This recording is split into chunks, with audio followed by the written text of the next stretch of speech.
कवरधारी विठ्ठल श्री ज्ञानदेव तुकाराम पंढरीनाथ भगवान की जय। माऊली ज्ञानेश्वर महाराज की जय। जगद्गुरु तुकाराम महाराज की जय। सद्गुरु जोग महाराज की जय। प्रभु रामचंद्र भगवान की, बजरंग बली की जय।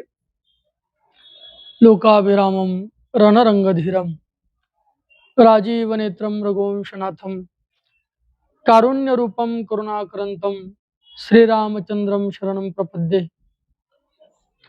अकरुण करुणावरणालय भक्त काम कल्पद्रुम योग्यांचं निज ध्यान असलेलं अयोध्यावासी दैवत भगवान श्री मर्यादा पुरुषोत्तम प्रभू रामचंद्रांच्या जीवनावरती प्रकाश टाकणारा हा श्रीधर स्वामींचा राम विजय नावाचा ग्रंथ आहे। या ग्रंथातील दुसऱ्या अध्यायातील 85व्या क्रमांकापर्यंतच्या ओव्याचं चिंतन आपलं झालेलं आहे। आता इथून पुढील ओवे आपल्याला पाहायचे आहेत। काल आपण काय काय चिंतन केलं? रावणाचा पूर्व वृत्तांत आपण पाहिला। रावणाचा जन्म कसा झाला ते पाहिलं। रावणाच्या आईचं नाव पाहिलं, वडिलांचं नाव पाहिलं, रावणाचे भाऊ कोण, रावणाच्या बहिणी कोण, कुंभकर्णाच्या बायकोचं नाव काय, बिभीषणाच्या पत्नीचं नाव काय, वेगवेगळ्या पद्धतीचं चिंतन आपण केलं। या तिघांनीही वरदान आपापल्या अपेक्षित देवतेकडे मागून घेतल्या। कोणी ब्रह्मदेवाची उपासना केली, कोणी शंकराची उपासना केली, तर कोणी विष्णूची उपासना केली। विष्णूची उपासना बिभीषणाने केली, ब्रह्मदेवाची उपासना कुंभकर्णाने केली आणि रावणाची उपासना, बरोबर ना? बरोबर। रावणाने शिवजीची उपासना केली। तुम्ही जागे आहे की झोपले ते चेक करावं लागतं। कोणी उपासना केली? रावणाने। रावणाने शिवजीची उपासना केली, बिभीषणाने विष्णूची उपासना केली आणि ब्रह्मदेवाची उपासना ही कुंभकर्णाने केली। तिघांनी आपापल्या परीने त्या आपल्या इष्ट देवतेकडे काही मागणी मागून घेतल्यात। त्या संबंधाने आपलं काल चिंतन झालं। आता रावण हा किती दुराचारी होता, रावण हा किती तापदायक होता, किती त्रास देणारा होता, त्या संबंधीचं चिंतन सुरू झालं आणि काल आपली कथेची नियोजित वेळ संपली। आज आपल्याला ते चिंतन करायचंय। रावणे सर्व देश जिंकिले, गायी ब्राह्मणासी धरोणी बळे, मुखी घालोनिया सगळे दाढे खाली रगडती। रावण काय करायचा? गायी दिसली, ब्राह्मण दिसला की त्याला दाढी खाली रगडायचं, म्हणजे त्याला संपवायचं। कोठे लपावया नाही स्थान, सापडती तेथे भक्षीजान। आणि म्हणून कोणालाही कुठे लपायला जागा नव्हती, आणि जरी कुठे लपलेला दिसला, सापडला का तिथे त्याचं भक्षण करायचं। कोण? रावण। मग कुबेरे स्वर्गीहून सांगोनी पाठविले रावणा। मग कुबेराने काय केलं? स्वर्गातून रावणाकरता सांगोनी पाठवले। सांगोनी पाठवले म्हणजे निरोपी पाठवले, निरोप देणारे पाठवले। सांगोनी शब्दाचा अर्थ निरोप देणारे। सांगोनी रावणा पाठविले, रावणाकडे निरोप देणारे पोहोचवले। मग ते निरोप द्यायला आलेले कुबेराचे सेवक रावणाला काय बोलले ऐका। कुबेर सेवक बोले वचन, तुम्ही ऋषीपुत्र वेद संपन्न। कुबेराचे सेवक रावण कुंभकर्णाधिकाला म्हणू लागले, तुम्ही कोण आहेत? ऋषीचे पुत्र आहात। रावणाचे वडील कोण? विश्रवा, हे एक ऋषी आहेत, मग तुम्ही ऋषीपुत्र आहेत। कुबेर सेवक बोले वचन, तुम्ही ऋषीपुत्र वेद संपन्न, तुम्ही वेदाचे ज्ञाते आहात, वेदाने परिपूर्ण आहात, वेद संपन्न आहात। टाकीली वेदांची खंडे करून शास्त्रज्ञान नसे तुम्हा। जसं शास्त्रज्ञानच तुम्हाला नाही, अशा पद्धतीने तुम्ही वेदाच्या मताला आण केलं, वेदाच्या मताचा विचार करत नाहीत, वेदाचं मत बाजूला सारलं। आम्ही जाणते बा सर्व सृष्टी, ऐसा अभिमान वाहता पोटी। आणि स्वतः अज्ञानी असून आम्ही त्या सगळ्या सृष्टीमध्ये जाणते आहोत, अशा पद्धतीचा अभिमान उगतच तुम्ही आपल्या अंतकरणामध्ये धरून आहात। गो ब्राह्मण देखता दृष्टी, मारिता हा अधर्म। गायी ब्राह्मणाला तुम्ही मारता, हा काय? अधर्म आहे। समजून या शास्त्रार्थ, मग कर्मे करणे अनुचित, त्यासी ऐकना परमार्थ, भोगील अनर्थ अनेक तो। शास्त्रार्थ समजून जो अनुचित कर्म करतो त्याला ऐहिक सुख मिळत नाही आणि परलौकिकही सुख मिळत नाही. जो शास्त्र जाणत नाही त्याच्याकडनं झालेल्या चुका क्षाम्य असतात, पण जाणून जो पाप करतो त्याला मात्र त्या चुकाचं प्रायश्चित्त भोगावं लागतं, पाप भोगावं लागतं, दंड भोगावा लागतो. भोगील अनर्थ अनेक तो, अवलक्षणी कुरूप देख, दर्पणी न पाहे आपुले मुख. जो कुरूप असतो, एक स्वरूप आणि दुसरा शब्द कुरूप. सुंदर रूपाचा जो असतो तो स्वरूप आहे, स्वरूपवान आहे. आणि ज्याच्या शरीरावरती, ज्याच्या चेहऱ्यावरती पोळं फुटलेत, नाक बारीक आहे, डोळे आत गेलेत, नाकातून गंगा यमुना वाहते, डोळ्याला चिपडे आलेले आहेत, असा कुरूप तो आरशासमोर आला की काय करतो? आरशासमोर आला, अवलक्षणी कुरूप देख, दर्पणी न पाहे आपले मुख. तो आरशासमोर आला की लाजतो. तुकाराम महाराजाची भाषा आहे, जैसा तैसा दावी आरसा, नकट्या कैसा पालटे. तुकोबराय म्हणतात, आरसा जशाला तसं दाखवतो. कुरूप असला त्याला सुंदर दाखवतो का? सुंदर असेल त्याला कुरूप दाखवतो का? जो जसा आहे, ॲज सून ॲज, जसा आहे तसा, जसा आहे तसा दाखवतो. कोण? आरसा. जैसा तैसा दावी आरसा, नकट्या कैसा पालटे. मग असा कुरूप आपलं तोंड दर्पणात पाहत नाही. दर्पण शब्दाचा अर्थ होतो आरसा. आरशात पाहत नाही. दर्पणी पाहता रूप न दिसे आपुले, तिथेही दर्पण शब्दाचा अर्थ आहे आरसा. तोवरचे अभिमान अधिक स्वस्वरूपाचा वाहत असे. तो कुरूप जोपर्यंत आपलं तोंड आरशात पाहत नाही तोपर्यंत त्याला वाटेल या जगात माझ्यासारखा सुंदर कोणी. पण कुठपर्यंत? जोपर्यंत स्वतःचं तोंड आरशात पाहत नाही. एकदा आरशात तोंड पाहिलं की त्याच्या लक्षात येतं, कुठं तोंड कुठं मी. कुरूपत्व त्याच्या ध्यानात येतं. तैसे दोष आचरती मग धर्मशास्त्र विलोकिती, परिविटन मानिती चित्ती, नवल रीती हे वाटे. तशा पद्धतीने दोषाचं आचरण ते करतात आणि धर्मशास्त्र पाहतात. धर्मशास्त्र सांगतं ही गोष्ट चुकीची आहे, पण तरी सुद्धा त्या चुकीच्या गोष्टीचा मनामध्ये वीट मानत नाही. ही नवलाचीच गोष्ट असं श्रीधर स्वामी म्हणतात. ऐसे बोलता कुबेर दूत, कुबेराचे दूत ज्या वेळेला असं रावणाप्रती बोलू लागले, रावण क्रोधावला अद्भुत, रावणाला राग आला. काय होतंय? एक नियम सांगितलेला आहे, सुभाषित आलेला आहे, कोणाला कोण शत्रू वाटतो? चोरा नाम चंद्र मारिपू. चोराला चंद्र शत्रू वाटतो का? चंद्राचा प्रकाश जर राहिला तर त्याला चोरी करता येत नाही. मूर्खा नाम बोध कहरिपुहू. मूर्खाला बोध करणारा शत्रू वाटतो. मूर्ख मनुष्य तो आहे ज्याला बोध करणारचा राग येतो. ज्याला बोध करणारचा राग येतो तो खऱ्या अर्थाने कोण आहे? मूर्ख आहे. बोध करणारचा राग यायला नाही पाहिजे. जर एखादा आपला बोध करत असेल, चांगलं सांगत असेल आणि त्याचा आपला राग येत असेल तर आपल्यासारखा मूर्ख दुसरा कोणी नाही. इथे मात्र रावणाला राग आलाय. ऐसे बोलता कुबेरदूत, रावण क्रोधावला अद्भुत, व्याघ्रमुखी मुष्टिघात, ताडिता जेवी खवळे पै. दृष्टांत दिला. रावणाला राग आला, पण कसा राग आला? एकाने काय केलं? वाघाच्या तोंडावर फटका मारला, बुक्कीचा मुष्टी प्रहार केला. कोणाच्या? ज्याचा आडनाव वाघ आहे अशाच्या नाही. आरूचा आडनाव वाघ आहे बा, मग आरूच्या तोंडावर मुष्टी प्रहार केला असा अर्थ होत नाही. मग व्याघ्रमुखी मुष्टीघात केला, ताडिता जेवी खवळे पै. मग वाघाला मारल्यानंतर वाघ गप्प बसेल का? तो जसा खवळतो तसं रावणाला उपदेश केल्यानंतर रावण खवळला. ऐसा सक्रोधे रावण, सकळ दळभार सिद्ध करून, रात्री माझी जाऊन घाला कुबेरावरी घातला. रावणाला राग आला आणि रावणाने सगळं दळभार तयार केलं. दळभार म्हणजे सैन्य सोबत घेतलं आणि सगळं सैन्य सोबत घेऊन कुबेरावरती हल्लाबोल केला. पदी ताडिता महाउरग, की शुंडा पिळिता मातंग, की घृते शिंपिता सवेग, पावक जैसा खवळे. रावणाला किती राग आला त्याकरता दृष्टांत एकाच ओळीत 3 दृष्टांत दिले.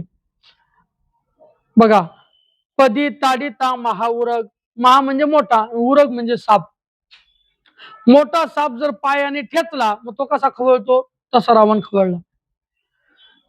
की शुडा पिळिता मातंग, मातंग म्हणजे हत्ती आणि शुडा म्हणजे शुंडा म्हणजे सोंड.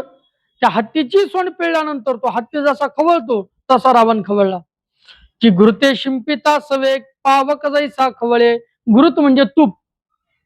तुपाचं सिंचन केल्यानंतर पावक म्हणजे अग्नी. अग्नी जसा खवळतो तसा रावण खवळला. तैसा परम क्रोधावला रावण त्यात केले मद्यपान. म्हणजे त्यात आधीच त्याला राग आला होता. कोणाला? आधीच राग आला होता आणि त्याच्यात त्याने 90चं 2 पॅक मारले होते. त्यात केले मद्यपान. मद्यपान म्हणजे दारू पिला होता.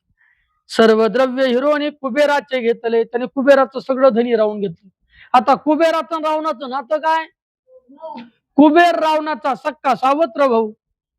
पण इथे एक भाऊ दुसऱ्या भावाचं धन हिरावून घेतो. ऐका, रामाचं जीवन श्रेष्ठ का? एका भावाकरता राम प्रभू स्वतःच्या राजगादीचा त्याग करतात म्हणून रामाचं जीवन पूजनीय आहे.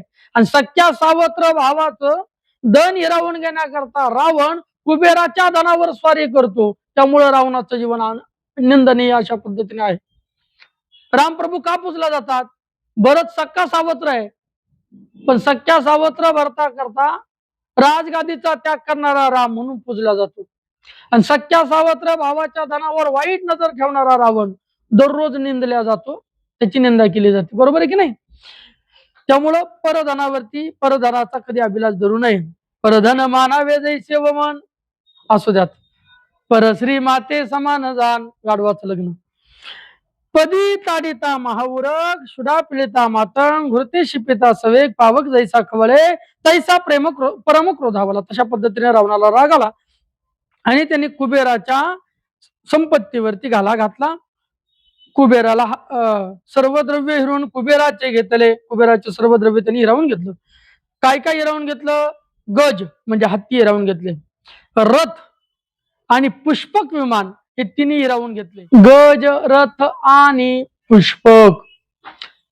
रावणाकडे जे पुष्पक विमान होते ते विमान कोणाचं होतं? कुबेराचं होतं. ते हिरावून घेतलेलं होतं. मग तो गजरथ आणि पुष्पक वस्तू हरिल्या सकळीक. मग तो कुबेर यक्षनायक गेला शरण शक्राते. मग कुबेर शक्राची शरणागती करायला गेला. शक्राकडे गेला. शक्र म्हणजे इंद्र. कोणाकडे गेला? शक्राकडे गेला म्हणजे इंद्राकडे गेला. मग तो कुबेर ते वेळा शक्रे कोशग्रही ठेविला. कुबेराला त्यावेळेला इंद्राने आपल्या कोशग्रहामध्ये ठेवलं. अर्थात खजिना जिथं असतो त्या खजिन्यावर ठेवलं. म्हणून धनाचे देवता कोण आहे? देव हे काळाचे आणि धन कुबेराचे. का बरं? ते इंद्राजवळ सगळ्यात जास्त संपत्ती आहे आणि त्या संपत्तीवरती कुबेराला स्थापन केलंय. कोणी? इंद्राने. म्हणून जगातील जेवढी सगळी संपत्ती ते कोणाच्या मालकीची? कुबेराच्या मालकीची. असो रावणासी पुत्र झाला मेघनाद प्रथमची. आता असू द्यात, रावणाला पुत्र झाला, त्याचं नाव मेघनाद. मेघनाद का? ज्या वेळेला त्याचा जन्म झाला तो रडू लागला त्यावेळेला ढगाचा जसा आवाज होतो, नाद शब्दाचा अर्थ आवाज आणि मेघ शब्दाचा अर्थ ढग, ढगाचा जसा आवाज होतो तसा याच्या रडण्याचा आवाज झाला म्हणून याचं नाव मेघनाद. 1,00,000 पुत्र संतती. रावणाला पुत्र किती? 1,00,000. 1,00,000 पुत्र संतती 1,25,000 पौत्रोत्पत्ती 80,000 युवती भोगिता रावण न धाये. 1,00,000 पुत्र होते, 1,25,000 नातू होते. पुत्रोत्पत्ती 80,000 युवती भोगिता रावण न धाये आणि 80,000 त्याच्या बायका होत्या. रावणाच्या बायका किती? इथं एक मिळाना गेली. रावणाच्या बायका 80,000. रावणाचे पुत्र 1,00,000. रावणाचे नातू 1,25,000. एकटा जर निवडणुकीला उभा राहिला असता तर बिगर प्रचाराचा निवडून आला असता. बरोबर आहे की नाही? बिनविरोध. 18 क्षोणी वाजंत्री गरजता त्या होरात्री. पृथ्वीचे भूप महाद्वारी कर जोडणी उभे सदा. 18 प्रकारची वाजंत्री वाजायची रावणाच्या दरबारात. गरजता त्या होरात्री. आणि ती काय सकाळी वाजली दुपारी वाजली आपल्या पकवाजाच्या क्लास सारखं थोडीच आहे. मग अहोरात्र ती वाजत राहायची. पृथ्वीचे भूप महाद्वारी कर जोडणी उभे सदा. पृथ्वीवरचे भूप म्हणजे राजे. पृथ्वीवरचे राजे नेहमी कर जोडून उभे राहायचे. कोणाच्या समोर? रावणाच्या समोर. असता जाता दिनकर कर्पूर दीपिका 18 सहस्र पाजळोनी सभेसमोर निशाचर तिष्ठती. निशा म्हणजे रात्र, चर म्हणजे चालणारे, रात्री जे चालतात त्याला निशाचर म्हणतात. निशाचर शब्दाचा अर्थ होतो राक्षस. निशाचर शब्दाचा अर्थ आपल्या ते काय राक्षस आहेत ते रात्रीच उठतात, दुसऱ्या मजल्यावर येतात आणि परत पहिल्या मजल्यावरती खाली येतात झोपेतच, त्याला निशाचर म्हणायचं. निशाचर तिष्ठती, निशाचर उभे राहतात. पण काय घेऊन उभे राहतात? ज्या वेळेला असता जाता दिनकर, सूर्य अस्ताला जातो त्यावेळेला कर्पूर दीपिका 18 सहस्र, सहस्र म्हणजे 1000, 18,000 कापराचे दिवे घेऊन ते दिवे लावून पाजुळून सभेसमोर निशाचर तिष्ठती. 18,000 कापराचे दिवे हातामध्ये घेऊन निशाचर उभे राहायचे सूर्य उदयाला गेल्यामुळं, अस्ताला गेल्यामुळे. इंद्राचे अभये पर्वत, रावणाचे शरण येत शक्र, अमुचे पक्षच्छेदित रक्षितोरे तामासी. इंद्राच्या भयानी मोठे मोठे पर्वत रावणाला शरण गेले आणि सांगितलं हा इंद्र काय करतो, आमचे पंख छेदतो. इंद्र काय करतो? आमचे पंख छेदतो. पूर्वी पर्वताला पंख असायचे, पूर्व पर्वत उडून जायचे, उडायचे पर्वत पक्षासारखे. मग तो इंद्र आमचे पंख छेदतो, त्यासाठी काहीतरी करा असं पर्वत म्हणू लागले. कोणाला? रावणाला. रक्षित्वरित आमासी लंकेश तयासी अभय देत, तुम्ही गज व्हा अवघे पर्वत, समस्त चला मानली मात झाले उन्मत्त वारण. मग लंकेश म्हणजे लंकाचा ईश, लंकेचा मालक असा रावण त्यांना अभय देऊ झाला. तुम्ही काय करा, हत्ती व्हा. नुसते हत्ती होऊ नका, उन्मत्त हत्ती व्हा. त्यांना हत्ती बनवलं रावणाने, अर्थात अभय दिलं. रावण देवावरी चालिला, मेघनादे इंद्र ते वेळा, ऐरावता सगट पाडीला निजबळे रणांगरी. रावण आता देवावर युद्ध करण्याकरता निघाला. रावण देवावर युद्ध करण्याकरता निघाला आणि मेघनादाला सांगितलं तू इंद्रासोबत युद्ध करायला जा. मेघनादे इंद्र ते वेळा, ऐरावत सगट पाडीला निजबळे रणांगरी. मेघनादाने ऐरावता सगट इंद्र खाली पाडला. पूर्वी त्याचं नाव मेघनाद, नंतर त्याचं नाव इंद्रजित पडलं. ऐसा 17 वेळा सहस्रनत्र, जिंकी मंदोदरीचा पुत्र. मंदोदरीचा पुत्र नाव ज्याचं मेघनाद, त्याने 17 वेळा सहस्र नेत्र 1000 डोळ्याचा असलेला इंद्र खाली पाडला, पराजित केला. 17 वेळा इंद्राला जिंकलं कोणी? मेघनाथाने. मग इंद्रजित नाम थोर, ब्रीद ते दृढ धरी बांधिले, म्हणून मग त्याचं नाव मेघनाथाचं सोडून इंद्रजित केलं. कारण इंद्रजिताने इंद्राला 17 वेळा जिंकलं होतं. इंद्रावर ज्याने विजय मिळवला, इंद्राला ज्याने जिंकलं, म्हणून त्याचं नाव इंद्रजित. पूर्वीचं नाव मेघनाथ. पूर्वीचे नाव हे त्याच्या गुणानुसार दिले जायचे, ज्याच्या जसा गुण आहे तशा पद्धतीने नाव असायचे. मेघनाथाने अनेक वेळा इंद्राला जिंकलं म्हणून इंद्रजित नाव. पूर्वीचे नाव अर्थपूर्ण असायचे, आताचे नाव काही अर्थपूर्ण राहत नाहीत. ज्याला जे नाव दिलं, ज्याचं नाव दीपक आहे सगळ्यात काळा, काय उपयोग? एकीचं नाव सुलोचना, सु म्हणजे सुंदर, लोचन म्हणजे डोळे, पण देखती मुंबई पुन्हा, मुंबईकडे पाहत पुण्याकडे जाते, काय उपयोग? एकाचं नाव गंगाधर, आंघोळच नाही महिनाभर, काय उपयोग? एकाचं नाव शांताबाई, भांडण करायला लावलं अख्ख्या गावात कोणाचं ऐकत नाही, काय उपयोग? नावाप्रमाणे करणे असावे. ते जुने कीर्तनकार दृष्टांत सांगतात. इथं काय झालं, एकाचं नाव होतं ठणठण पाल. काय?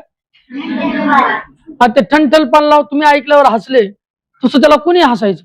काय नाही असं ठणठण पाल नाव असतं काय? मग तो म्हटलं आज आपण नावच बदलू. नाव बदलण्याकरता निघाला. आता जे नाव चांगलं वाटेल ते नाव ठेवायचं. नाव बदलण्याकरता जात असताना त्यांनी पाहिलं एक बाई गौऱ्या विचित होती. तिला विचारलं, ए मावशी तुझं नाव काय? ती म्हटली माझं नाव लक्ष्मी. हा म्हटलं अरे नाव लक्ष्मी काय वेचते? गौऱ्या वेचते बा. लक्ष्मी धनाची मालकी नाही, बरोबर की नाही? आणि गौऱ्या वेचते, नाव शोभलं काहीला, त्यामुळे आपलं लक्ष्मीने नाव ठेवायचं. मग पुढे गेला. मंदिराच्या बाहेर एक जण भीक मागत होता. द्या हो द्या, रुपया द्या, 2 रुपये द्या, असं भीक मागत होता. त्याच्याकडे पाहिल्याने यांनी विचारलं, तुझं नाव काय? तो म्हटला धनपाल. अरे म्हण नाव धनपाल आहे आणि हा काय करतो, भीक मागतो. मग त्यांनी एक मंत्रच तयार केला, लक्ष्मी ती गौऱ्यावेची भीक मागे धनपाल. एक चरण पूर्ण झालं. तेवढ्यामध्येच त्याला एक प्रेत यात्रा जाताना दिसली. थांबा रे म्हटले, ते प्रेत खाली ठेवा. लोकांना वाटलं हा का ज्ञानोबा आहे सारखा याला जिवंत करतो, काय लोकांनी ठेवलं खाली. बोला म्हणे काय नाही म्हणे, हे याचं नाव काय, हा मेलेला जो आहे त्याला तिरडेवा चालवलं त्याचं नाव आहे अमरसिंग. अरे अरे अरे म्हणजे अमरसिंग, जो मरत नाही त्याचं नाव अमर पाहिजे, हा मेला आणि याचं नाव अमर आहे. मग त्यांनी मंत्र पूर्ण केला, लक्ष्मी ती गौऱ्यावेची भीक मागे धनपाल, अमरसिंग तो मर गये भलो विचारो ठणठण पाल. म्हणजे नावाप्रमाणे करणे होती का, लक्ष्मी पण गौऱ्यावेची, धनपाल आहे पण भीक मागतो, अमरसिंग आहे पण मरून गेला, काय उपयोग आहे. तसं नावाप्रमाणे करणे असावी. इंद्रजिताने 17 वेळा इंद्र जिंकला म्हणून त्याचं नाव इंद्रजित. पाशा घालून पाक शासन इंद्रजिते आणिला बांधून, पाश घालून म्हणजे दोऱ्याने बांधून, पाक शासन म्हणजे इंद्रजिताने बांधून आणला. मग विरंच्याला धावून होय प्रसन्न शक्रजिता. आता इथे शक्रजित शब्द आलाय मेघनाथा करता, इंद्रजिता करता. शक्र म्हणजे इंद्र, जित म्हणजे जिंकलेला, ज्याने इंद्र जिंकला असा शक्रजित. तो शक्रजित ज्याने इंद्र जिंकला त्याला सोडवण्याकरता, इंद्राला सोडवण्याकरता विरंची म्हणजे ब्रह्मदेव, विरंची म्हणजे ब्रह्मदेव त्या मेघनाथाजवळ आला आणि मेघनाथाला सांगू लागला की तू इंद्राला सोडून दे. अपेक्षित देऊनीवर सोडविले पुरंदर. पुरंदर शब्दाचा अर्थ होतो इंद्र. मग रावणे देव समग्र सेवेला गी ठेविले. विचार करा, इंद्राकरता नाव किती आलेत, शक्र, इंद्राकरता नाव इंद्र, इंद्राकरता नाव पाक शासन, इंद्राकरता नाव पुरंदर, इंद्राकरता नाव सहस्र नेत्र. आपली भाषा किती प्रगल्भ आहे बघा, विचार करा. एका व्यक्तीच्या नावाकरता 5-5, 6-6, 10-10, 11-11, 12-12 नावाची योजना असायची. मग रावणे देव समग्रम सेवेला गी ठेविले. रावणाने काय केलं, सगळे देव आपल्याकडे सेवेसाठी ठेवले. मग कोण कोण ठेवले ऐका. गबस्ती होय द्वारपाल, गबस्ती म्हणजे सूर्य, रवी म्हणजे सूर्य, बरोबर आहे की नाही, आदित्य म्हणजे सूर्य. किती नावं दिलेले सूर्याला सुद्धा बघा. गबस्ती होय द्वारपाल, रावणाच्या दारात द्वारपाल कोण होता, सूर्य होता. कुबेर आणि अनिळ, कुबेर आणि वायू याही सर्व समार्जन सकळ ग्रहा माझी करावी. कुबेराला आणि वायुदेवतेला सांगितलं होतं घराच्या बाहेर तू झाडलोट करायची, कारण वायू काय करत असतो, हवाचं काम. हवा हवा हवा म्हणजे वायू. त्या हवेने काय करायचं, कचरा कुठं पुढे जायचा नाही. कचरा दिसला का कुबेराला आणि वायुदेवतेला शिक्षा व्हायची, न विचारता कोणी आत आला की सूर्याला शिक्षा व्हायची. वस्त्रे धूत वैश्वानर, कपडे धुवायची सेवा होती अग्नीकडे. वैश्वानर म्हणजे अग्नी. अहम वैश्वानरो भूत्वा प्राणी नामदेहमाश्रित प्राणापान समायुक्त पचाम्यन्यम चतुर्विधम चतुर्विधम अन्नम अहम पचामी वैश्वानरो भव. वैश्वानर होऊन मी चतुर्विध प्रकारचं अन्न पचवतो, असे देवाचे वाक्य आहेत. किती अध्यायात, 15व्या अध्यायामध्ये, गीतेच्या 15व्या अध्यायामध्ये. वैश्वानर शब्दाचा अर्थ होता अग्नी. पुरोहित झाला विष्णुपुत्र, विष्णूचा पुत्र पुरोहित झाला. पुरोहित म्हणजे ब्राह्मण. विष्णूचा पुत्र कोण, याची नाभी कमळी जन्म चतुरानना, कोण, ब्रह्मदेव. कोण झाला, पुरोहित झाला. पांडित्य करी अंगिरा कुमार, अंगिरा नावाचे ऋषी ते पांडित्य मिरवायला होते. नारद तुंबर गाती सर्वदा, नारद तुंबर सदैव रावणाचे गीत गायचे. तेव्हा भजन रामाचे होत नव्हते, रावणाचे. रावण महाराज की जे अशा जय जयकार तिथं गाजला जायचा. 10 वेळा पूजिला रावण दशवक्त्रे पावला. रावणाने शंकराची 10 वेळा पूजा केली म्हणून त्याला 10 वक्त्र म्हणजे तोंड मिळाली. वक्त्र म्हणजे तोंड, मुख म्हणजे तोंड, कमल मुख म्हणजे कमलासारखं तोंड. किती शब्द आहेत. तुंड म्हणजे तोंड. असे कित्येक शब्द आपल्याला पाहायला मिळते. 20 हस्त लादला, नुसत्या 10 तोंड नव्हते, 20 हातही त्याला होते.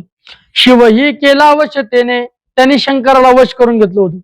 कोणे एके समय रावण पुष्पक विमानी वैसोन कैलासगिरी चरता पूर्ण तो नंदी रक्षक महाद्वारी. एक दिवस कैलास पर्वतावरती शिवजीला भेटण्याकरता रावण येऊ लागला. त्यावेळेला नंदी रस्त्यात बसलेला होता महाद्वारामध्ये. म्हणे नको जाऊ लंकापती, शिव उमा आहेत एकांती. त्याने सांगितलं रावणा तू आत जाऊ नको. का? कारण आतमध्ये शिव आणि उमा, शिव पार्वती एकांतात गप्पा करतायत, तू आत जाऊ नको. ऐसे कथा मयजापती, मयजापती हे रावणाचं नाव आहे. मय मायासुर, त्या मायासुराची मुलगी ज्याला देऊ केली असा मायासुराचा जावई, त्याचं नाव रावण. या रावणाला मयजापती म्हटलं. मायासुरापासून जनजायते उत्पन्न जी झाली तिचा नवरा म्हणजे कोणाचा? मंदोदरीचा नवरा असा असलेला रावण मयजापती. परमक्षोभ पावला, परम क्रोधित झाला, रागवला. नंदीस म्हणे त्यावेळेला नंदीला म्हणू लागला तुझं मरकटाचे नि बोले, मी न राहे कदा काळे जाईन बळे करुण्या. कथा डोळ्यासमोर आणा.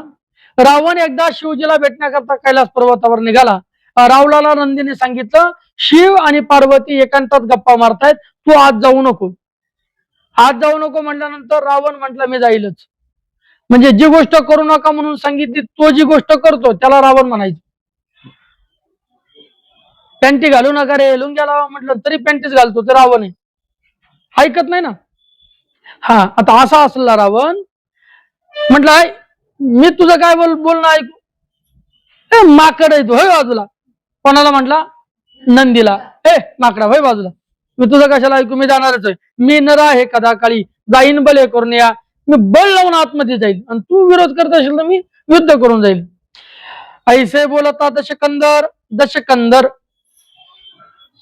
खांद्याच्या वर्द्याच्या 10 तोंडे आहेत असा दशकंदर रावण. किती किती शब्द आले रावणाला बघा. मायाजापती, दशकंदर, दशानन, रावण, किती किती शब्द आले. लंकेश, पुष्पक विमानी बैसोन.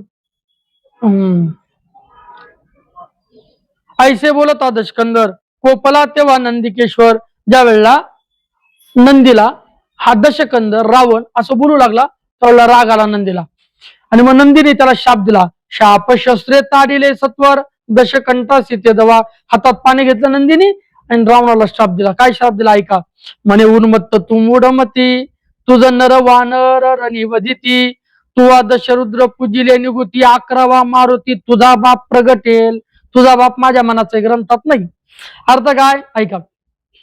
म्हणले म्हणे उन्मत्त तू मूढमती, अरे मूर्ख बुद्धीच्या मूर्खा रावणा, माझं ऐकत नाही आणि मला माकड म्हणतो. काय मला वानर म्हणतो? असा वानर आणि नर यांच्याच हातून तुझं मरण होईल म्हणून रावणाला वानराच्या हातून मरावं लागलो. तुझ नर वानर रनिवदिती, तू दशरुद्र पूजले निगुती, 11वा मारुती प्रगटेल. तू 10 रुद्राची पूजा केली, 10 वेळा मारुती प्रसन्न करून घेतला. आता 11वा 10 वेळा मारुतीचा पूर्व अवतार शिवजी प्रसन्न करून घेतला. आता 11वा तुझा बाप मारुती प्रगट होईल आणि तो तुझा वध करील. तो वानर रूपे अवतरून करील तुझे गर्व मोचन. मग हनुमंत राहायला कितवा रुद्र म्हणतात? 11वा रुद्र म्हणतात. दशरुद्र शिवजी आहे आणि 11वा रुद्र मारुती आहे. मारुती हा शिवाचा अवतार आहे. महारुद्र प्रगटला नामा म्हणे म्या वंदिला, चैत्र शुद्ध पौर्णिमेशी सूर्य उदय समयासी महारुद्र प्रगटला. नामा म्हणे म्या वंदिला, अंजनीच्या तपासाठी महारुद्र आला पोटी, पिंड घालण्या जडपिला ना अंजनीने तो शिवला. कथा बघ पाहून घ्या. मग वानर रूपे अवतरून करील तुझे गर्व मोचन. ऐकता क्रोधावला रावण म्हणे हा उपरी न कैलासगिरी. नंदीचे हे शब्द रावणाने ऐकले, रावणाला राग आला. असं काय, मला मारणारा माकड जन्माला येईल काय?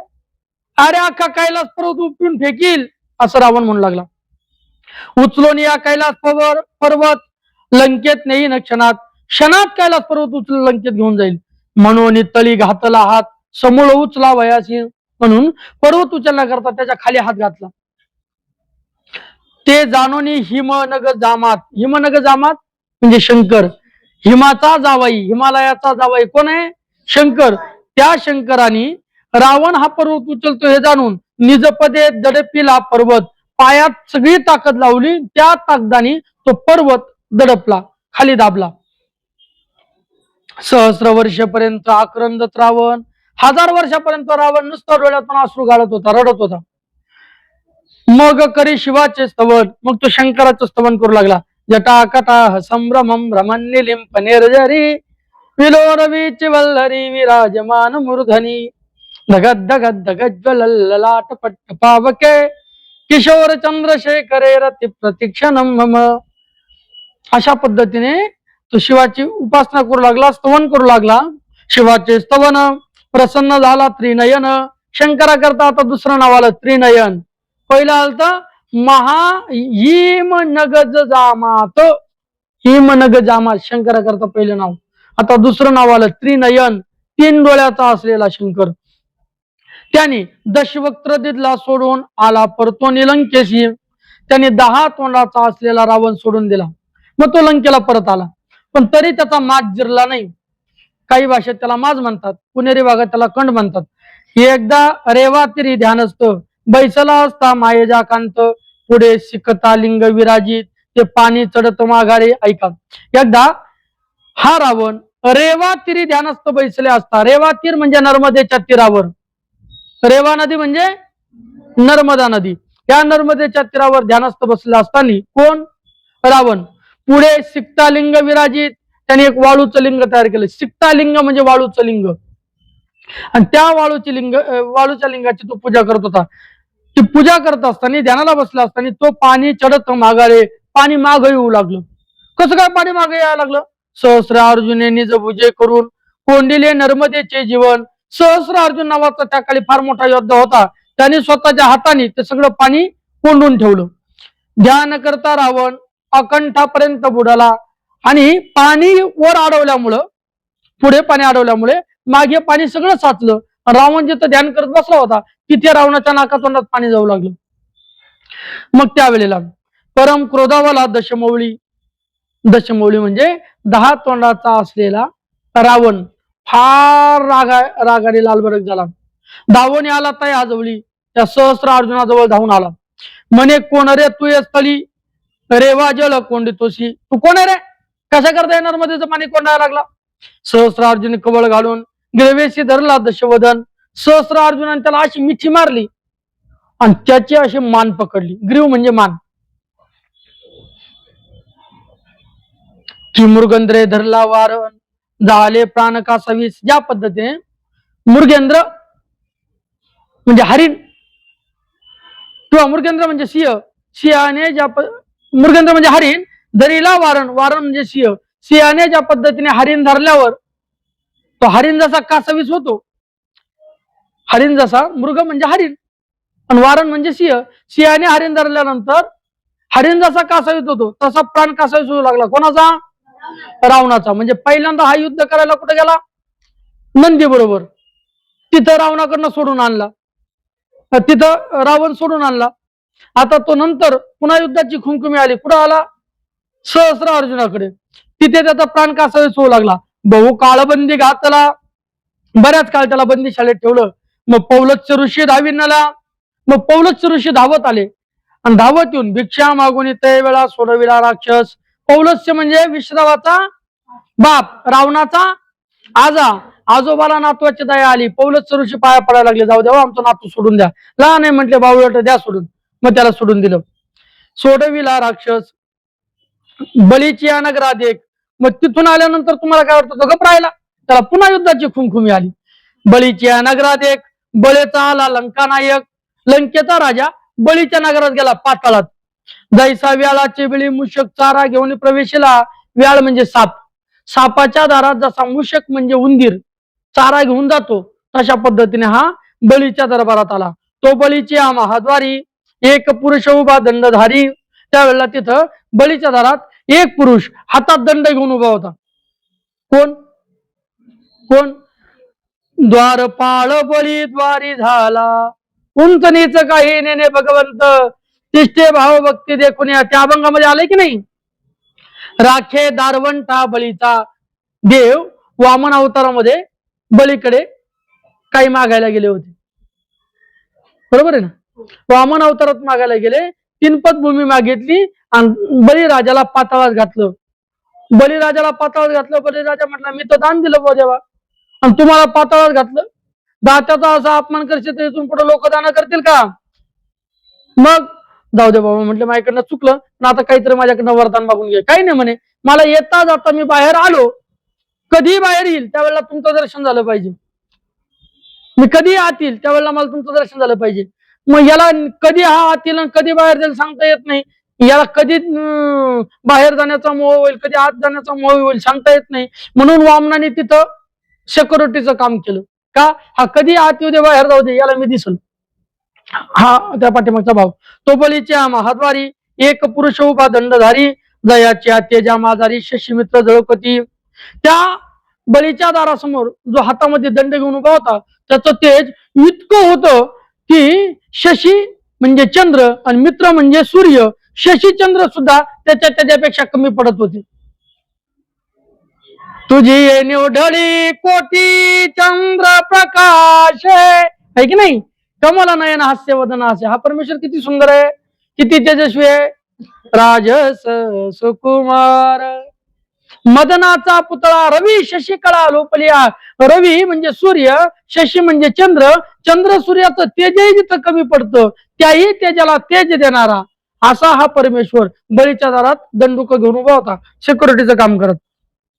तो महाराज त्रिविक्रम, त्रिविक्रम देखुनी बळीचे निज प्रेम, द्वारपाल झाला पुरुषोत्तम, अज अजित जगद्गुरु.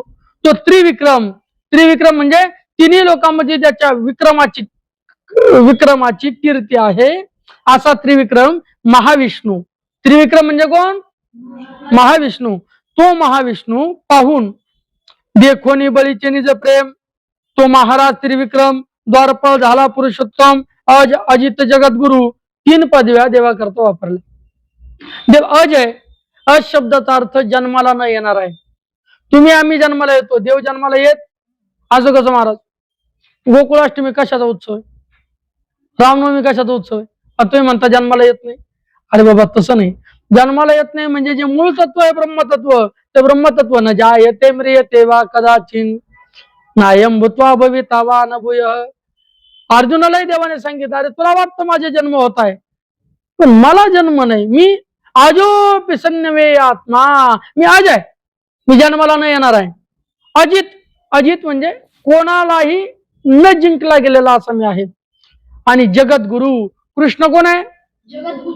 गुरुचे 3 प्रकार मी सांगितले, गुरु, श्री गुरु, सद्गुरु, चौथा प्रकार जगद्गुरु. हे जगद्गुरु पृथ्वी तलावर 3च आहेत. कोण कोण? शंकराचार्य, तुकाराम महाराज, श्रीकृष्ण. श्रीकृष्ण जगद्गुरु, कृष्ण वंदे जगद्गुरु. तुकोबाराय जगद्गुरु. जगद्गुरु तुका अवतार नामयाचा, संप्रदाय सकळांचा येतो निया. आणि शंकराचार्य जगद्गुरु. हे 3च जगद्गुरु आहेत. आज मृत्यू लोकात कलियुगात जे जे आपल्या नावापुढे जगद्गुरु लावून फिरतात, ते जगद्गुरु नाही, ते जगद्गुरु आहे. असू द्यात. पोटासाठी संत झाले कलित बहुत. जगद्गुरु कोणाला म्हणायचं नाही, पृथ्वी तलावर 3च जगद्गुरु. मग तयासी म्हणे रावण, बलिसी आणि बोलावून, नाही तरी हे नगरी उचलून पालथी घालीन सागरी. हे म्हटले, द्वारपाल सिक्युरिटी इकडे, वॉचमॅन आज जा आणि तुझ्या राजाला बोलून आण बळीला, आणि जर बळी येत नसेल तर ही नगरीत पालथी घालतो. मग म्हणे वैकुंठ विलासी, तू बळीचा प्रताप नेनसी. मग वैकुंठात विलास करणारा विष्णू जो वामनाच्या रूपाने बळीच्या दारात द्वारपाली करीत होता, तो रावणाला म्हणू लागला, तू मग म्हणे वैकुंठ विलासी, तू बळीचा प्रताप नेनसी. तुला बळीराजाची ताकद माहित नाही म्हणून तू एवढं बोलतोय. आताची येल प्रत्ययाची जाई वेगेची आत होता. तू एक काम कर, आता लवकर आतमध्ये जा. तू आत गेला का तुला बळीचा प्रताप कळेल. म्हणजे बळीचा प्रताप पाहण्यासाठी आत गेला कोण? म्हणजे एकदा याची फजिती केली शंकराने, दुसऱ्यांदा फजिती केली सहस्र अर्जुनाने, आणि आता 3ऱ्यांदा फजिती करता बळीच्या दारात गेला. ऐका, मग आत प्रवेश केला त्वरित तो सभेसी बैसला विरोचन सूत.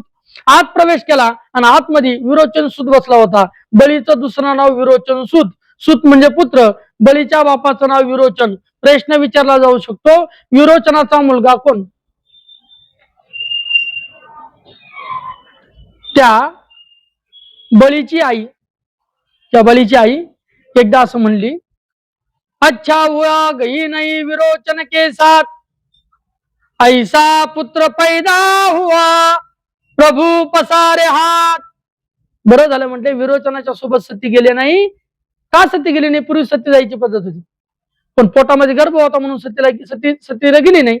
मग सती न गेल्याचा परिणाम हिच्या पोटी बळीचा जन्म झाला आणि बळीच्या दारात भीक मागायला वामन रूपाने जगाचा मालक आला, जो सगळ्या जगाला भीक देतो. म्हणून तिच्या मुखातले शब्द आहे, अच्छा हुआ गई नाही विरोचन के साथ, ऐसा पुत्र पैदा हुआ प्रभू पसारे हात. ऐका आता असा असला विरोचन सूत, विरोचनाचा पुत्र बळी. तयासी म्हणे लंकनात, त्याला लंकेचा राजा म्हणू लागला. 8:30 वाजलेत म्हटले महाराज, करावया समर पाहतो मी. 8:30 वाजता मी तुझ्याशी युद्ध करायला आलोय, अजून 3 मिनिटं बाकी आहे 8:30ला. जैसा शुष्क तृणाचा पुतळा धरावया आला वडवा नळा. या पद्धतीने गवताचा पुतळा, पण कोणत्या गवताचा? शुष्क. शुष्क म्हणजे वाळलेला, तृण म्हणजे गवत. वाळलेल्या गवताचा पुतळा अग्नीला धरायला आला. कशाला? कशाला? वडवानळ म्हणजे अग्नी. आता मग वैश्वानर म्हणजे अग्नी, इथं वडवानळ म्हणजे अग्नी आहे की नाही? किती शब्द आहेत बघा. अनिळ म्हणजे, अनिळ म्हणजे सुद्धा नाही, अनिळ सॉरी अग्नीसाठी एक शब्द आलता, वैश्वानर शब्द आलता, बरोबर. अनिल म्हणजे वायू, वैश्वानर अग्नीचं नाव, वडवानळ अग्नीचं नाव. की वृषभ बळे माजला खोचू धावला सियासी. या पद्धतीने वाळलेल्या गवताची पेंडी आगीला मिठी मारायला चालली, तसा हा रावण बळीच्या दरबारात चालला. दुसरा दृष्टांत, वृषभ बळे माजला खोचू धावला सियासी. वृषभ म्हणजे बैल, बैल माजला आणि तो म्हटला मी ना आता सियाला फाडूनच टाकतो. कोण म्हटलं? तसा हा रावण म्हटलं मी आता बळीला जाऊन पराजितच करतो. तशा पद्धती व्याघ्रासी दरीना म्हणे बसतो. मेंढी माहिती का? मेंढी, बोकडा, तुला माहित असेल, घरी आहेत ना? हा. मेंढीची दरीनं म्हणे बसतो. बसतो म्हणजे मेंढा. मेंढ्याने अशी प्रतिज्ञा केली, मी आता जातो वाघाला धरून आणतो. गावात चर्चा सुरू झाली, सगळ्या मेंढ्या एकत्र झाल्या. म्हणे हा वाघ आपली जात संपवायला लागला, काहीतरी केलं पाहिजे. त्याच्यात एक मेंढा उभा राहिला, मी जातो वाघाला धरून आणतो. कोण? रे हेंद्रया. की आली का सुपर्णावरी धावत, ऐरावतीचा मोडावया दात, शाल बजाई सासर सावला. दृष्टांत दिला की सुपर्णावरी आली का धावत. सुपर्ण म्हणजे गरुड, पृथ्वीवर चालणारी आळी. ती म्हटली मी काय करते आता, गरुडापेक्षा जास्त वेगाने धावायचा प्रयत्न करते, गरुडापेक्षा. तशा पद्धतीने हा रावण बळीला मारण्याकरता निघाला. ऐरावताचा मोडावया दात, शालब जाई सासर सावला. ऐरावत म्हणजे हत्ती, हत्तीचा दात मोडण्याकरता बैल निघाला. बैल, शालब म्हणजे बैल. बघा, वृषभ म्हणजे बैल, शालब म्हणजे बैल. म्हणजे या ग्रंथाच्या माध्यमातून किती शब्द आपल्याला माहित होतात आणि एकेका शब्दाकरता किती समानार्थी शब्द आहेत. शालब जाई सासर सावला, वृषक दावे सत्वर, ताडावया खदिरांगार. वृषक म्हणजे विंचू, वृश्चक म्हणजे विंचू, वृश्चिक. खदिरांगार ताडावया धावे. खदिरांगार म्हणजे, खदिरांगार म्हणजे अग्नी, अग्नी विझवण्याकरता विंचू धावू लागला. खद्योत म्हणे दिवाकर, आसोडून पाडी न खालता. पावसाच्या दिवसात असे बारीक बारीक बारीक बारीक बारीक माशी एवढल्या आकाराचे काही कीटक जन्माला येतात आणि त्यांच्या घरामध्ये लाइटिंग असते, लाइटिंग पिवळ्या कलरची, लाखझुक लाखझुक लाखझुक, बरोबर आहे ना? त्यांच्या घरात लाइटिंग लावलेली असते, त्याचं नाव खद्योत, काजवा. आणि तो म्हटला मी आता सूर्यासोबत युद्ध करतो. सूर्याला सांगतोय राजीनामा घे, मी प्रकाश देतो सगळ्या जगाला. यंत्र लाखझुक लाखझुक केली तर तुझं स्वतःचं शरीर त्याच्यात दिसत नाही, तू जगाला काय प्रकाश देशील? तसा हा रावण बळीच्या सामर्थ्य पुढे काहीच नाही, बळीला युद्धासाठी पुढे निघालेला आहे. तैसा बळी प्रति रावण सांग्या आपले थोरपण, बळीजवळ रावण गेला आणि आपलं मोठे एकी सांगू लागला. कशा पद्धतीने? सरस्वती पुढे मतिमंद वाग्वाद आरंभिला. जसा सरस्वतीच्या पुढे जाऊन एक बावळट म्हटलाय, मला तुझ्यासोबत युद्ध करायचंय, वाद करायचाय, शाब्दिक वाद, शाब्दिक युद्ध. आता ती सरस्वती आहे आणि तू पहिली तीनदा नापास आहे, तू कुठे युद्ध करतो बेटा? हसोनी बळी म्हणे ते वेळे, या वैकुंठना ते द्वारपाळे, पूर्वी नरसिंह रूप धरले, प्रल्हाद भक्त रक्षावयान. हे शब्द ऐकले रावणाचे आणि प्रल्हाद हसले. रावणा हा जो बाहेर सेक्युरिटी दिसतो, वॉचमॅन, त्यांनी पूर्वी कृतयुगामध्ये हिरण्यकश्यपाचा नाश करण्याकरता, भक्त प्रल्हादाचं रक्षण करण्याकरता नरसिंह रूप धारण केलं होतं. नरसिंह गदा घाये करून, नरसिंहांनी एक गदा टाकल्याबरोबर हिरण्यकश्यपूचे कर्णभूषण, हिरण्यकश्यपाच्या कानातले कुंडल, कर्णभूषण म्हणजे कुंडल, पडली उसळून, ती उचलून घे. तू एक काम कर म्हणले, तुला युद्ध करायचं ना, मी युद्ध करतो, पण हा जो दारात द्वारपाळी करतो ना,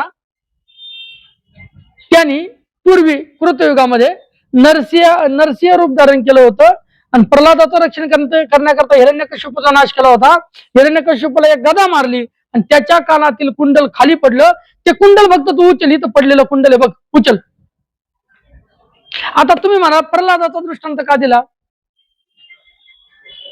तर बघा, हिरण्यकश्यपूचा पुत्र प्रल्हाद, प्रल्हादाचा पुत्र विरोचन आणि विरोचनाचा पुत्र बली.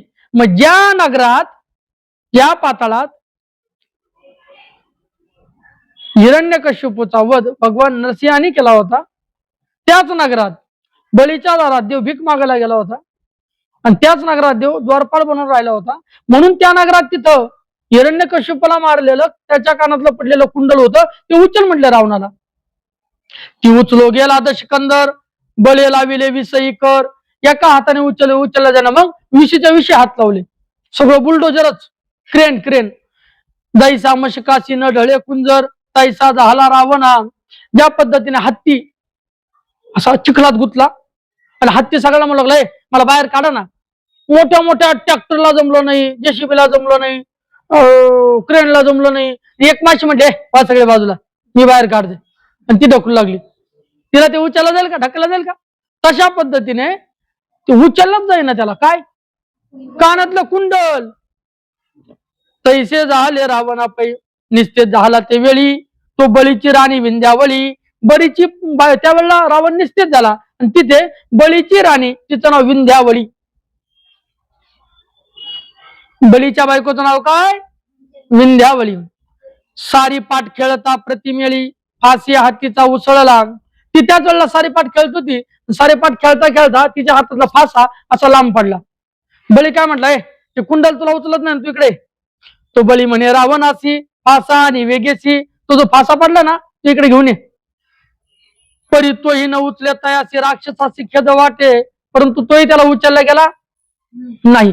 प्रयत्न करत होता बरोबर 8:30 वाजता, पण त्याला उचलला गेला नाही. गदगदा हसती दोघे जण. कोण कोण? बळीराजा आणि द्वारपाळ असला वामन, हे दोघे गदगदा हसू लागले. गदगदा हसती दोघे जण, बंदी घातले म्हणती देव याने. आणि म्हणायला लागले, बघा, यांनी देवबंदी शाळेत ठेवले, याला साधा कुंडल उचलता येईना. माझी बायको गळत असाला सारीपाठाचा फासा याला उचलता येईना, यांनी बंदी शाळेत देव घातले. मग येथे आला युद्ध करणे, तो फासा याची नुचलेची. याला फासा उचलता येत नाही, कुंडल उचलता येत नाही, तो इथं युद्धाला आलाय. बावळट झाला परम अपमान, माघारा चालीला दशवदन. फार त्याचा अपमान झाला आणि आता तो माघारी चालला. तो मार्गी बळीचे सेवक जण, त्याशी रावण नागविला. मार्गात बळीचे सेवक होते, ते म्हटले, महाराज जाता कुठं, आम्हालाही सेवा करू द्या.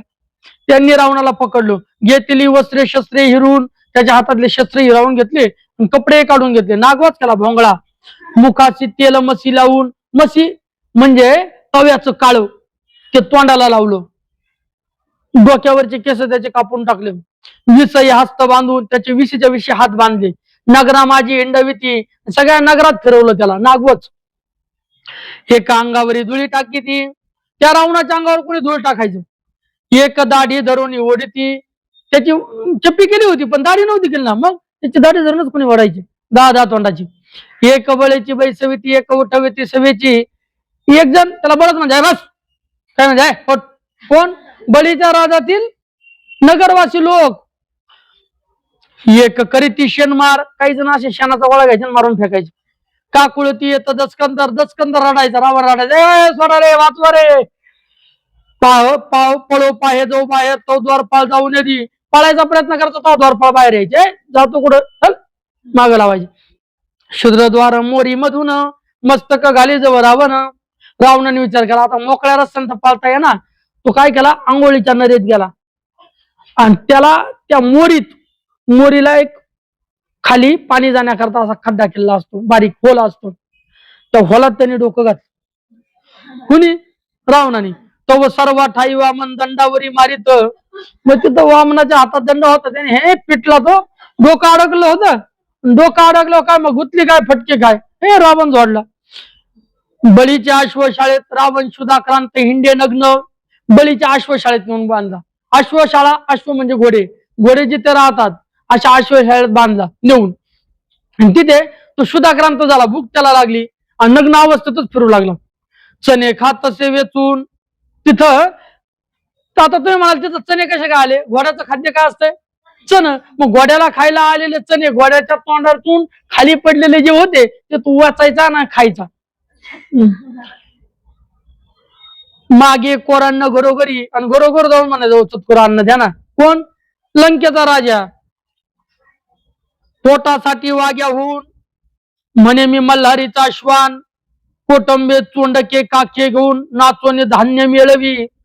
हे बघा, काही लोक रविवारच्या दिवशी आपल्या घरासमोर येतात, जोळी असते भंडाऱ्याची जोळी, कोटंबा ओटंबा काय असते ते, कोटंबा चोंडके हे सगळं घेऊन येतात. पोटासाठी वाग्या होतात आणि मग घरोघर फिरतात. काय द्या?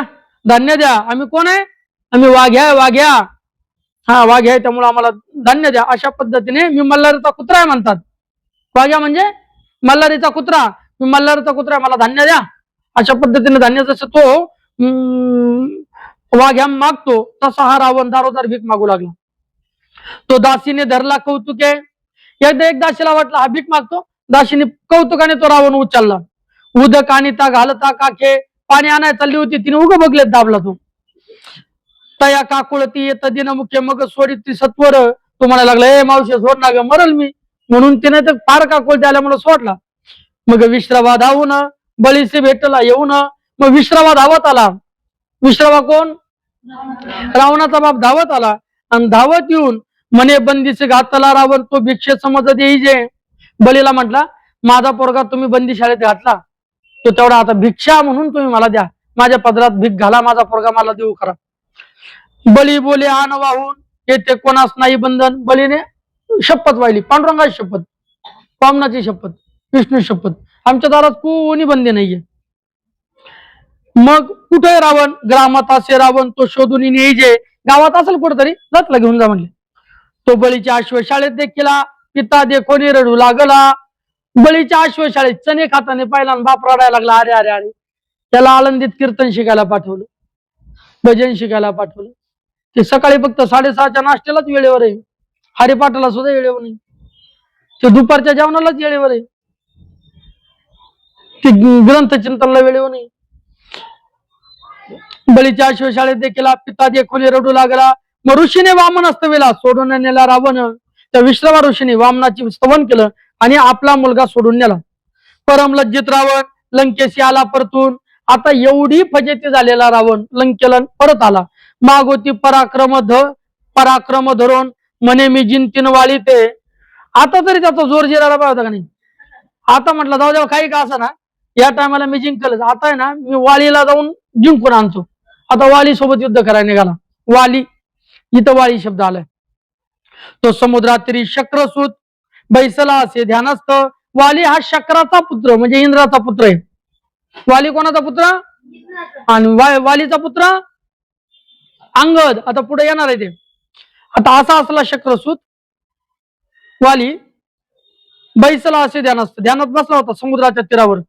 त्याशी दरावया लंकनात पुष्पकातून उतरला. पुष्पक विमानातून, फॉर्च्युनर गाडीतून रावण खाली उतरला. त्याला वाटलं हिमाकड उगं बसलेले, शक्रसूत वाली. आता मी याच्यासोबत युद्ध करीन. जैसा पंचानना पुढे मार्जार दावी आपुले पवाडे. जसं पंचानन, पंच म्हणजे 5, आनन म्हणजे तोंड.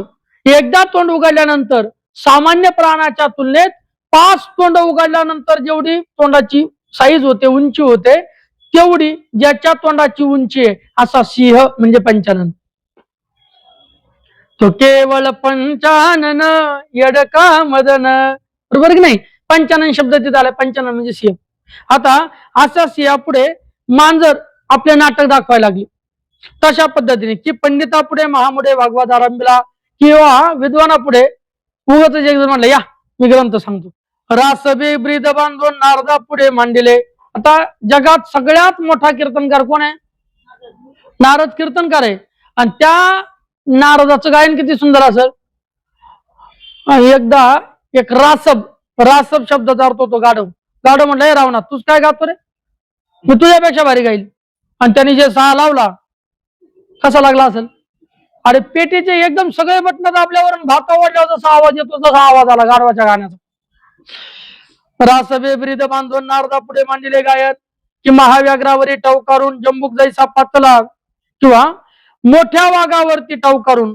जंबूक म्हणजे कोल्हा, वाघाला मारण्याकरता निघाला. त्याची जशी गती होईल तशीच गती आता पुढे होणार आहे. कोणाची? रावणाची. तैसा वाली पुढे उभा रावण सावध होता शक्रनंदन. तसा रावणा पुढे वाली उभा झाला. म्हटलं, ए वाली मी युद्ध करता आलेलो आहे. आणि तेवढ्यामध्ये शक्रनंदन म्हणजे वाली सावध झाला. सावध झालेला शक्रनंदांनी ग्रवेशी दशग्रीव धरून कक्षे माझी दाटीला आपल्या हाताने रावणाची मान पकडली. दशग्रीव 10 मानेचा असलेला रावण त्या रावणाच्या मानेला पकडलं. कुणी? वालीनी. आणि आपल्या बगलेत दाबला. कक्षे माझी दाटीला म्हणजे काखेत दाबला. चतुसमुद्री करून स्नान, 4 समुद्राचं स्नान केलं. किष्किंधेशी आला परतून. आणि मग वाली आपल्या नगरीत आला. वालीची नगरी किष्किंधा. अंगदाच्या पाळण्यावर नेऊन उफराटा रावण बांधिला. अंगदाच्या पाळण्यावर उफराटा बांधला. काय कारण झालं? चतुसमुद्राचं स्नान करून वाली आला. आणि वाली आल्याबरोबर त्यांनी पाळण्यात अंगद झोपला होता. अंगदाला उचलून घेतलं त्यावेळेला हात वर केला आणि त्याच्या बगलेत असलेला रावण खाली पडला. तर रावण पळू लागला. 10 तोंडाचा आणि 20 हाताचा असा रावण पळताना पाहिला की मग मात्र अंगद म्हटला, डॅडी मला हेच खेळणं पाहिजे. कोणतं खेळणं? 10 तोंडाचं आणि 20 हाताचं हे खेळणं मला पाहिजे. पाहिजे म्हटलं की म्हटलं ठीक आहे खेळणं देतो. घेतला परत वडून. पप्पा त्याला असं पाळण्यावर बांधा ना. मग पाळण्यावर बांधला. आता भावार्थरामाने तास वर्णन आलं. अंगदाने धार मारली का अंगदाचे मुत रिचवी रावणाचे मुखात. ग्रंथ शब्द आहेत. अंगदाने लघवी केली का थेट बाथरूम मध्ये. कोणाच्या तोंडात? रावणाच्या तोंडात. हा बघा, एकदा रावण किष्किंधा आला परतून अंगदाच्या पाळण्यावर नेऊन उफराटा रावण बांधिला. क्षणक्षणा धरून दाढी अंगद बाळ भावे उपडी. ते आता ते खाली लोंब कळलेलं होतं, पायवर बांधलेले होते, डोकं खाली. ते त्याला कुठलं आसन म्हणतात? डोक्यावर उभं राहायचं शीर्षासन. तसा शीर्षासनासारखा बांधला होता. वर पाय खाली डोकं. मग खाली डोकं असल्यामुळे त्याची वाढलेली दाढी, ती दाढी बालभावाने अंगद वाढायचा. मग विश्रवा धावून येतात तरी भिक्षा मागे वाली ते. मग विश्रवा परत आला. काय करा आमचा हे 3 ठिकाणी मार खाते तरी 4थ्या ठिकाणी मार खायलाच येते. हे बाबा आमचं गिऱ्हाईक आम्हाला देऊन टाका. भिक्षा मागे वाली ते. मग मुखाशी काळे लावून वालीने दिदला भिरकावून तोंडाला त्याच्या काळं लावलं परत. वारीने ते फेकून दिला. लंकेत पडीला येऊन त्या भिरकावल्यानंतर असा भिरकावला त्याला काय जायला तिकीट लागलं. भिरकावून फेकल्याबरोबर तो जसा पडला तसा लंकेतच पडला. लंकेत पडीला येऊन खेद मनी बहुत करी. मग मनात फार खेद करायला लागला. अरे अरे अरे माझी अशी अवस्था पहिली शंकराने केली. सहस्र अर्जुनाने दुसरी अवस्था केली. बलीने माझी तशीच अवस्था केली. बलीच्या बायकोच्या फासा मला उचलता आला नाही. हिरण्यकशिपूचा पडलेला कुंडल मला उचलता आलं नाही. चणे खावा लागले. तिथल्या नगरवासी लोकांनी विवस्त्र मला केलं, नग्न फिरवलं. बरोबर की नाही? आणि वालीने सुद्धा माझी अशी अवस्था केली. अरे अरे अरे, मनामध्ये खेद करू लागला. एकदा रावण पुष्य विरंचिते, पण एकदा रावण ब्रह्मदेवाकडे गेला. आमचा अंत कवनाचे हाते, ते सत्य सांगावे आम्हा ते, स्नेह चित्ते करून या. तुम्ही काय करा, माझ्याबद्दल प्रेम धरा आणि माझा अंत कोणाकडून आहे हे मला सांगा, असं रावण ब्रह्मदेवाला म्हणू लागला. 160व्या दुसऱ्या अध्यायाच्या पूर्ण झाल्या. तिथून पुढील चिंतन उद्याच्या भागात करू. बरोबर 8:45 वाजलेले आहेत. आपली कथेची वेळ पूर्ण झाली. ऐका. मर्यादा पुरुषोत्तम प्रभू रामजीच्या जीवनचरित्रावर प्रकाश टाकणारा हा श्रीधर स्वामींचा रामविजय ग्रंथ, या ग्रंथाच्या आधारे आपण दररोज एक एक करत कथाभाग समजून घेण्याचा प्रयत्न करत आहोत. त्यामुळे ज्यांना ज्यांना राम प्रभू बद्दल प्रेम आहे, अनुराग आहे, अशा रामपद अनुरागी भक्तांनी आमच्या या चॅनलवरती दररोज नित्य व्हिडिओ पडत असतात. त्यामुळे रामप्रभूचं जीवन समजून घेण्याकरता व्हिडिओ शेवटपर्यंत पाहत जा. व्हिडिओला लाईक करा, शेअर करा, चॅनलला सबस्क्राईब करा. पुंडलिक वरदारी विठ्ठल.